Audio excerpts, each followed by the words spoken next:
Hürmetli vatandaş, bugünkü leksiyalarımızı başlayımız. Leksiyada sadaqa ediyoruz, Washington'dan sözdeyimiz. Bugünkü islah 2025 yıl 3. ayının 5. günü haftığı çarşamba vatandaş. Bugünkü vaziyetimizden esak tünügen yani seyşembe 4. günü keşte. Saat 9'da Washington vakti. Amerika Qo'shma Shtatlarining prezidenti Donald Trump Davlat Majlisining birlashma yig'iniga davlat xati topshirdi, ya'ni davlat siyosati e'lon qildi. Shu munosabat bilan bugun sizlarga tayyorlagan leksiyalarimizni vatandoshlarga yetkazamiz. Vatandosh. Mavzu mundaq.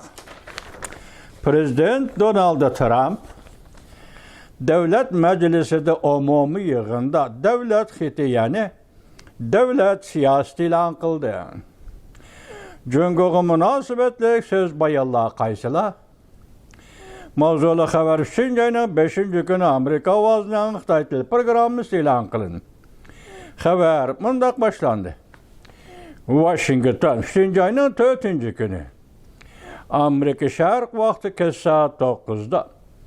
Amerika Qo'shma Shtatlari prezidenti Donald Trump Davlat Majlisining birlashma yig'inida ikkinchi mezgillik prezidentlik vazifasiga o'tirgandan keyingi davlat xatini e'lon qildi. So'zlagan nutqida prezident Donald Trump mundaq ko'rsatdi. Amerika qaytib keldi. Hem de Prezident Donald Trump Aksaray'a kirgenden keyin başlayan hizmetle, alt heptili hizmetle, tedbirle ve kolga keltirgen neticeler doğrusu da bir toxtılıp öttü. Prezident Donald Trump'ın sözlügen nutqa asaslığı Amerika devlet işideki mavzuluğa qartılgan. Lekin nutqning nurg'un mavzulari yanala jungo bilan zech munosabatlik. Prezident Trumpning so'zlagan nutqi asosi jihatdan Amerika davlatining ichki mavzulariga qartildi.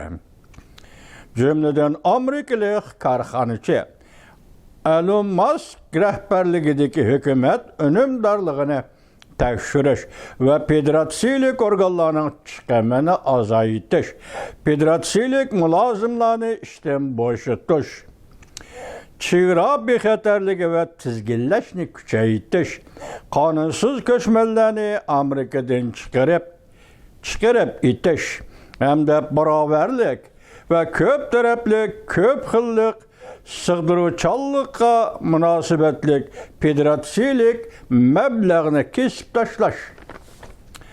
Ukraina O'rta Sharq masalasi. Gerçi Prezident Donald Trump'ning nutq iboralari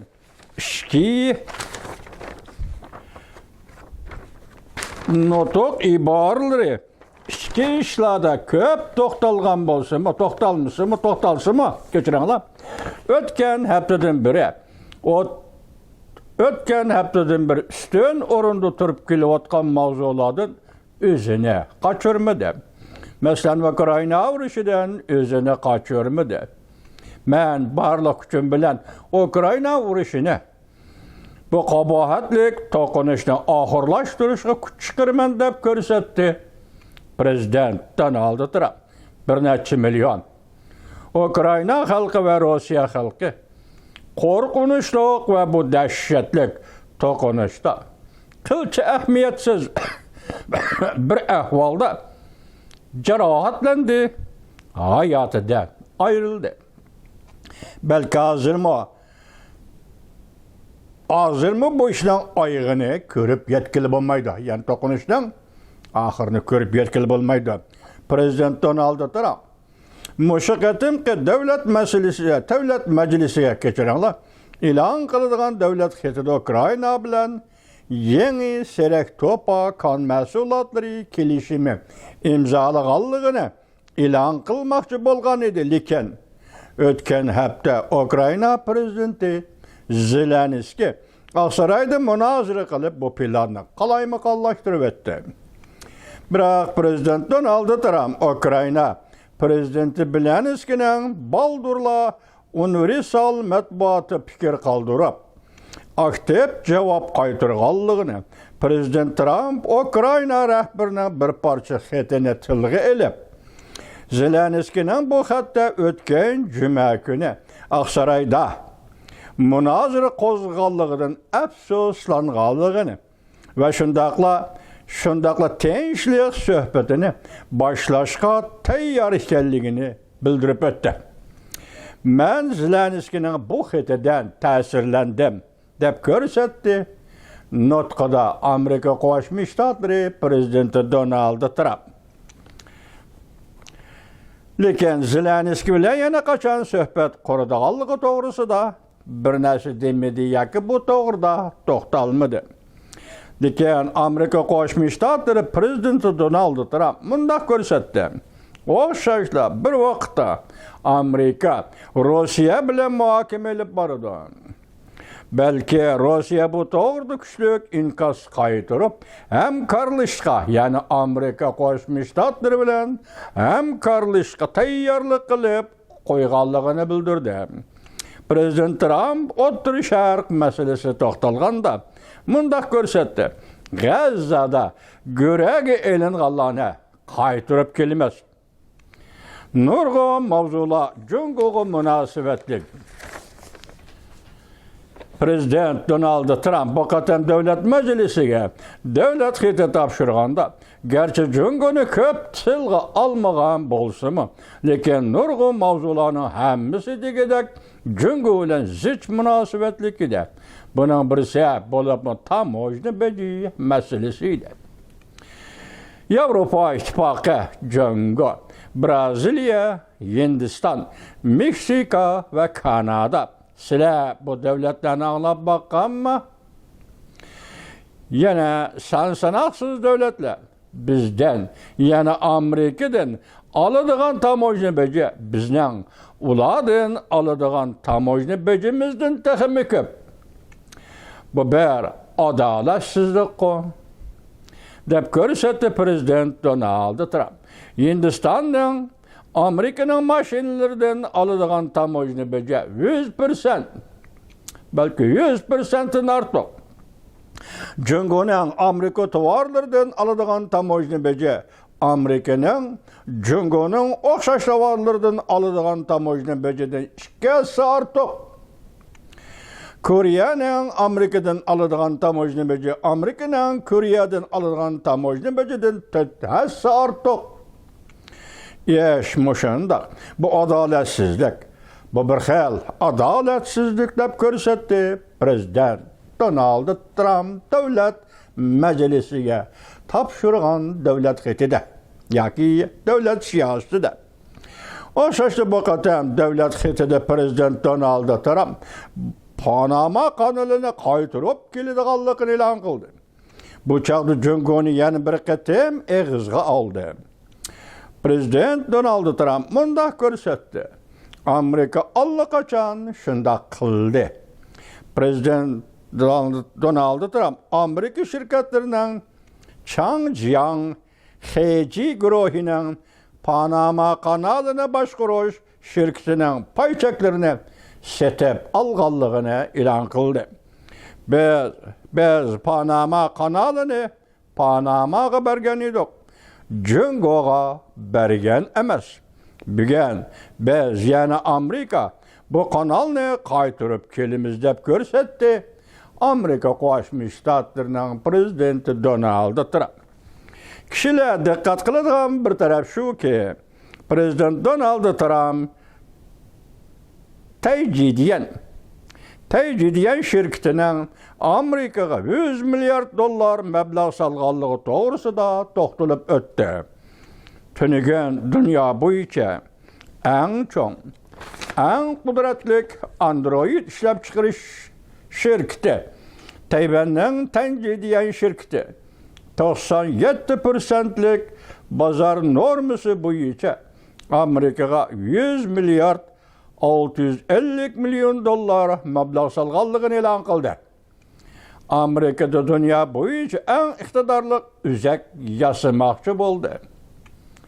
Prezident Donald Trump yumşak detal alma OpenAI Katarlıq texniki şirketlerinin Amerika'da zavod kurduğanlığını bildirdi.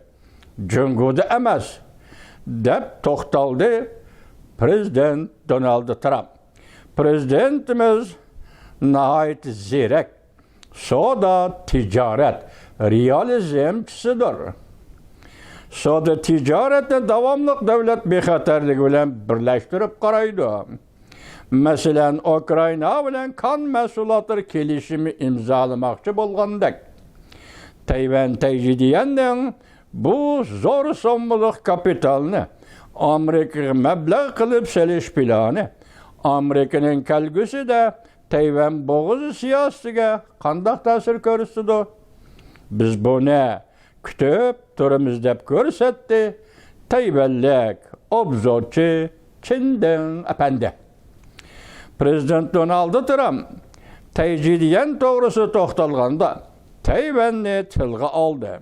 Lekin düşenbe günü Aksaray'da muhbirlarını kütübelleşiğanada tecrüdiyenin Amerika'ya məbləğ salğanlığı doğrusu toxtalğanda Prezident Donald Trump mundaq görsətdi. Eğer Cüngo Tayvanni yetim qaldırdığan bolsa ve Tayvan'a hücum qılıdığan bolsa undaqda biz undaqda bir opet karakterlik vaqa yüz berdi. Biz emasmı? Bir.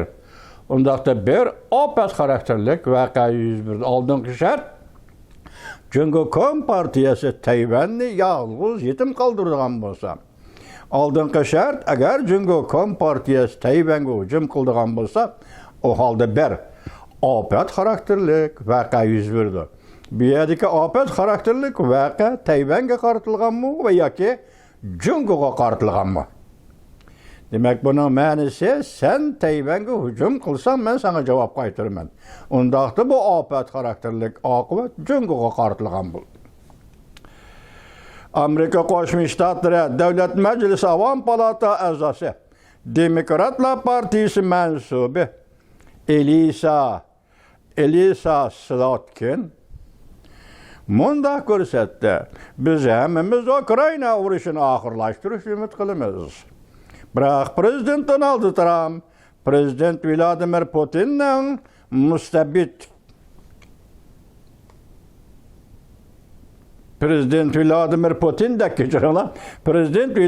Putin'dek mustabidga boshqacha muomala qilyotdi. Özünün dostu Kanada'nı bolsa bir tipik bilen tipivetti. Özünün dostu Kanada'nı bolsa bir tipik bilen tipivetti. Slotkin, Prezident Donald Trump Amerika'nın rehberlik qilish huquqidan voz kechdi deb tanqid qildi. Yani dünyaya rehberlik qilish huquqidan voz kechdi deb tanqid qildi. Mana Amerika'nın rehberligi kerak ki, lekin Cüngo ve Rusya'nın rehberligi hergiz kerak emas. Bu anda Demokratlar Partisi mensubu Slotkin hanım azı yeni kaldı hamda Prezident Trump'a nispeten üzgün göz qarash dairesinde şu fikrini qıptı hazır. Hiç kim yana başka işkinci bireyle Amerika Qo'shma Shtatlarining Prezidenti Donald Trump dünya rehberlik qilish huquqida voz kechdi Amerikaning degan gap o'tirg'i chiqmadi. Bu bir tanqid. Qisman doiradagi tanqid deb tushunsangiz bo'ldi vatandosh. Buni ikki masalaga diqqat qildingiz. Birinchi G'azzodan O'tir Sharq masalasida G'azzodan go'raga elingan isroilliklarni qaytarib kelamiz. Ya'ni shundan keyin davlat ketin davlat majlisiga topshirgandan keyingi siyosatlar. İkincisi Panama'ni butunlay qaytarib kelamiz. Yana Panama'dagi kanal va boshqa pay chekoyu dollar xarjlaydigan yerlar bo'lsa, xarjlash shaklida Panama'ni qaytarib kelamiz. Anda üçüncüsü Taycidiyen meselesi. Tayvan'ın Taycidiyen şirketi. Bu şirketle dünyadaki dankı intayı mollaytı iken vatandaş hazır dünyada asası dünyavi Özek yoki Android ishlashda birdan-bir zavod, birdan-bir shirkat ekan. Anlasam bu shirkatning ishlab chiqargan mahsulotlarini Jungonimi ta'minlaydigan bir taraflari turdi. Bu rasmiy yolg'on bu. Biz ham ko'zimda ko'rmadim xabar yoki yozma shaklda. Jungonimi o'zak bilan ta'minlaydi ekan. Endi qanday qiladi ekan? Uni tayvanliklar o'zi biladi. Dal mushu kunda masalan, hozir Tajridiyanning boshlig'i Amerikaga kelib, tunugun 3-islama muxbirlarni kutib olish yig'ini o'tkazib, prezident Donald Trump naq maydonda shuni e'lon qildi. Biron bir qatim o'zi birinchi qatim prezident bo'lib vazifa o'tagan chaqda tayvanliklar Amerikaga $650 million Tajridiyanga munosabatli mablag' solgan edi. Endi bu qatim ya'ni 100 milliard pul qo'shib tayvanlik yoki Tajridiyan Amerikaga 100 milliard $650 million mablag' soldi. Endi buningga ba'zi siyosiy odamlar qiziqyotdi. Endi tor betidagi obzorchilarmi qiziqyotdi. Buning oxirini kutamiz deb turgan Chinde degan odam tayvanlik obzorchi. Qani qanday bo'lmasan, buningdan keyingi vaziyat ondan orada aytgan bir gap, agar Tayvanga Jungo Kompartiyasi hali qadar muomala qiladigan bo'lsa, masalan, yetim qoldirish, uzil kesel va yoki hujum qiladigan ish bo'lsa, u vaqtida bu bir dahshatlik, ya'ni shiddatlik yoki nəhayət xətərlik oqibat keltirib chiqardi dedi. Bunun bilan Jungo Kompartiyasi ogohlantirish bergan bo'lib hisoblandi vatandosh. Bu Jungo munosabatlar qismi Jungo munosabatlik bo'lgan men ko'p qismlasam. Nurg'un masalalar Jungo munosabatlik. Biz sizlarga faqat 2-3 taraflikli masalalarni topshirdik vatandoshlar.